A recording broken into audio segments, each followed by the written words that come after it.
hari ini kita akan membahas tentang menghitung nilai kelarutan dan KSP. Menghitung nilai kelarutan dan KSP.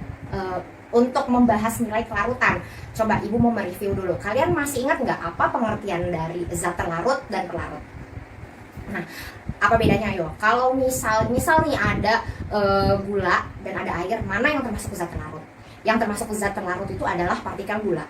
Kalau air berarti dia termasuk pelarut. Kalau bubuk gula, butiran gula dilarutkan ke dalam air, berarti itu sudah menjadi larutan gula. Nah, maksud di sini untuk menghitung nilai kelarutan ya, jadi kita mau menghitung nih seberapa banyak partikel zat terlarut itu di dalam pelarut. Jadi kita mau menghitung seberapa banyak si butiran gula itu larut di dalam air, gitu ya. Kita baca dulu pengertiannya. Kelarutan merupakan kemampuan zat terlarut untuk larut dalam pelarut. Ya, jadi begitu ya kira-kira kalau dari pengertiannya. Secara bahasa Inggris, kelarutan itu artinya solubility. Jadi dalam bahasa Inggris kelarutan itu solubility. Tapi kalau dalam istilah kimianya yang sudah kita pelajari di sebelumnya, kelarutan itu adalah M atau molaritas. Jadi kalau misalnya kita mau menghitung molaritas itu, atau kita mau menghitung berapa banyak zat terlarut dalam pelarut, biasanya rumusnya gimana? Masih ingat kan? M atau molaritas sama dengan gram per ml dikali 1000 per volume. Gramnya di sini gram si zat terlarut ya. MR-nya di sini berarti si MR-nya juga dari si zat larut dikali 1000 per volume. Volume di sini adalah volume pelarutnya. Nah, kenapa di sini tandanya S? S di sini tuh sebenarnya sama aja fungsinya seperti M atau molaritas, tapi karena dalam bahasa Inggris molaritas itu artinya solubility, istilahnya itu adalah solubility, jadi diganti dengan S. Untuk dari rumusnya seperti itu. Dan kalau misalnya kita mau tahu seberapa banyak nilai si zat terlarut itu dalam pelarut, berarti kan kita mau menghitung berapa banyaknya si zat terlarut dalam pelarut ya. Dan itu nilainya itu tergantung dari jumlah ionnya. Nilainya itu tergantung dari seberapa banyak ion dalam senyawa itu. Kalau semakin banyak jumlah ion dalam senyawa, ya kan, berarti dengan kata lain akan semakin besar juga nilai kelarutannya atau nilai solubility-nya. Nah, yang pertama, kalau jenis ionnya jumlahnya ada 2. Ini kita sebagai contoh aja ya, 2 ion. Contohnya ada senyawa NaCl.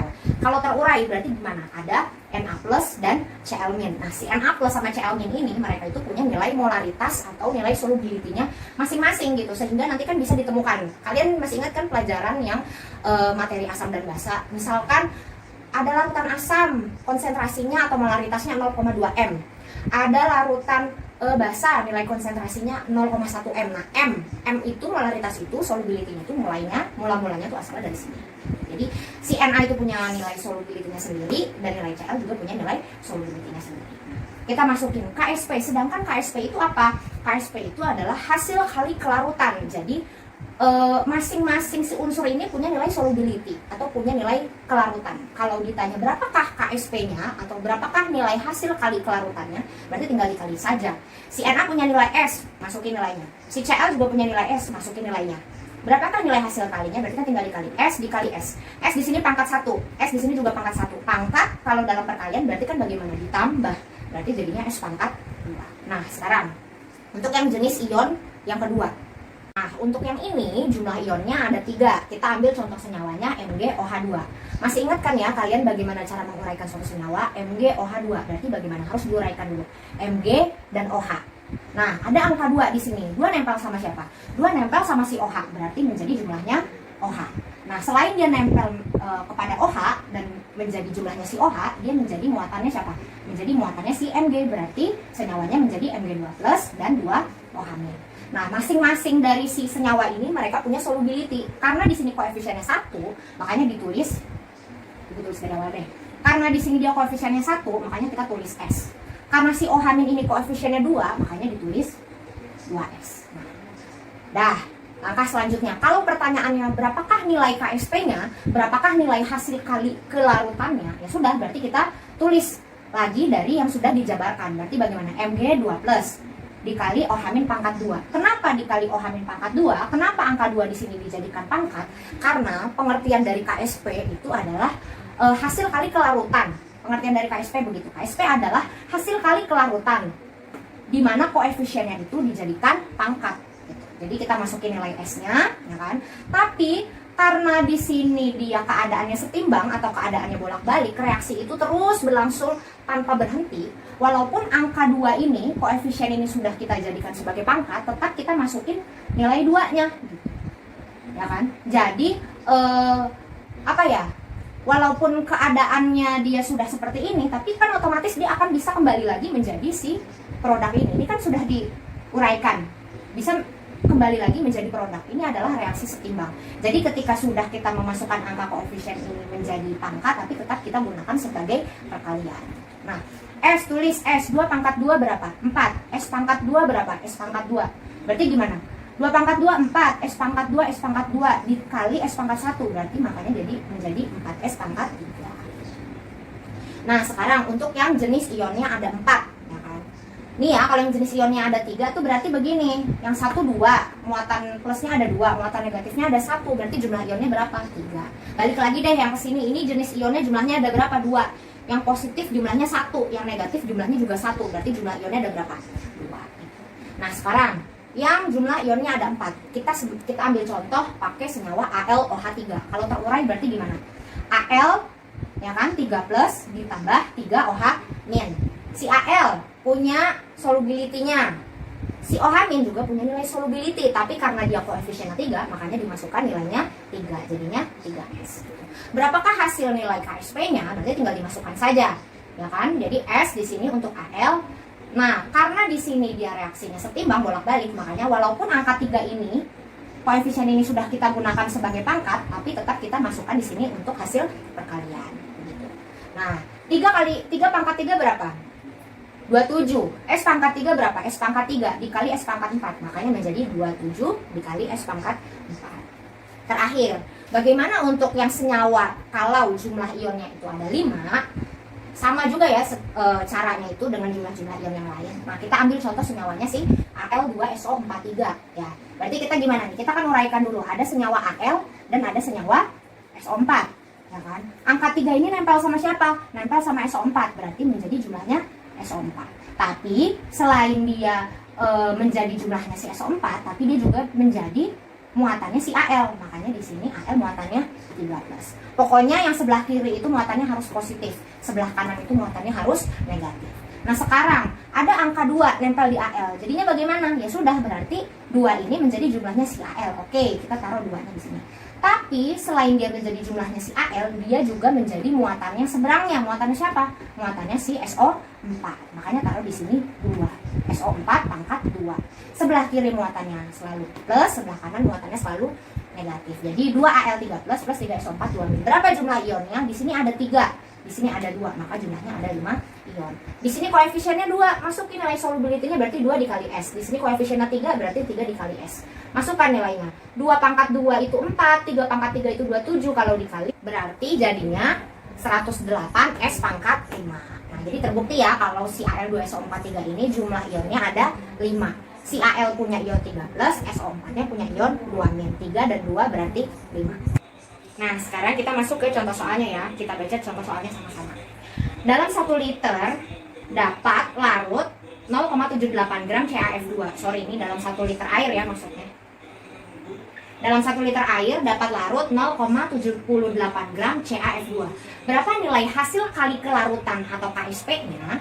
Nah, berarti cara yang pertama gimana? Kita harus menguraikan dulu si senyawa CaF2 ini.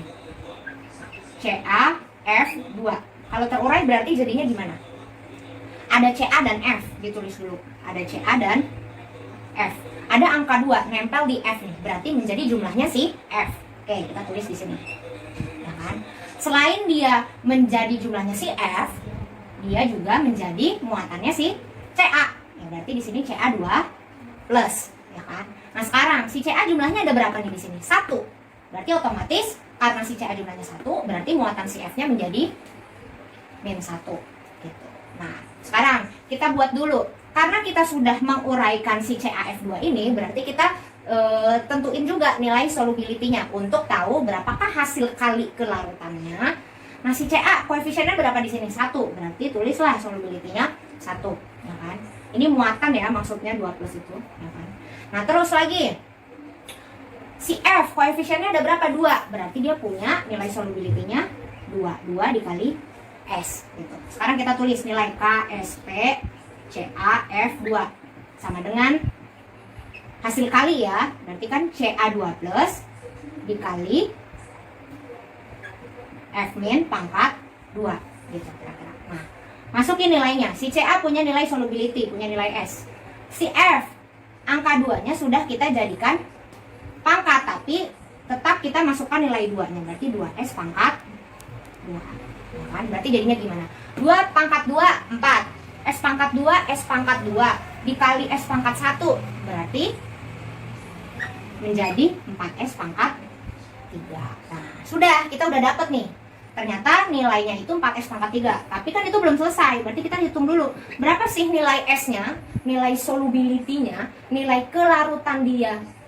Nilai kelarutan si CaF2 dalam air itu berapa? Kan rumusnya kan begini ya. Sama seperti kita menghitung M atau molaritas. Gram per ml kali 1000 per volume. Masukin. Gram per ml kali 1000 per volume. Satuannya harus mili. Ya kan? Gramnya tadi berapa katanya? 0,78. Habis lagi sebenarnya. ml CaF2. CaMR berapa nih? 40. F-nya ada 2.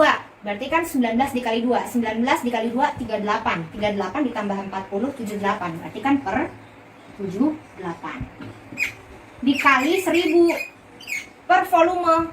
Volumenya di sini volume pelarut dalam 1 liter air. 1 liter berarti berapa mili? 1000. Berarti taruh di sini 1000.